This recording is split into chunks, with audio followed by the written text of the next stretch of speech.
శ్రీరామనవమి అంటే గుర్తుకు వచ్చేది సీతారాముల కళ్యాణం. రెండోది వడపప్పు పానకం.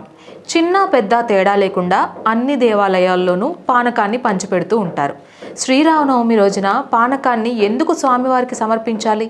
దీని వెనుకున్న ఆధ్యాత్మిక ఆరోగ్య రహస్యమేంటో తెలుసుకుందాం. పానకంలో బెల్లం, మిరియాలతో పాటు పలు రకాలైన సుగంధ ద్రవ్యాలను కలుపుతారు.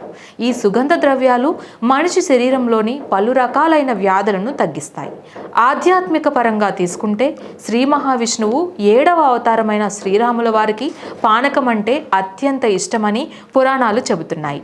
శ్రీరామచంద్రుడు స్వయంవరానికి వచ్చిన సమయంలో ఆయనకు బెల్లం పానకం ఇచ్చారని అంటారు. అంతేకాదు, అయోధ్యను శ్రీరామచంద్రుడు పరిపాలన చేసిన సమయంలోనూ బాటసారులకు వేసవి తాపం నుంచి బయటపడేందుకు బెల్లం పానకాన్ని ఇచ్చేవారని అంటారు.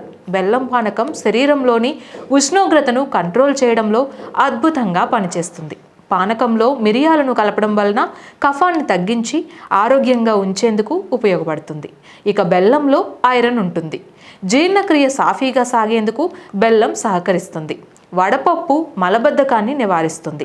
కాబట్టి ఏడాదికి ఒక మారైనా వడపప్పు పానకం తాగాలని పెద్దలు చెబుతూ ఉంటారు.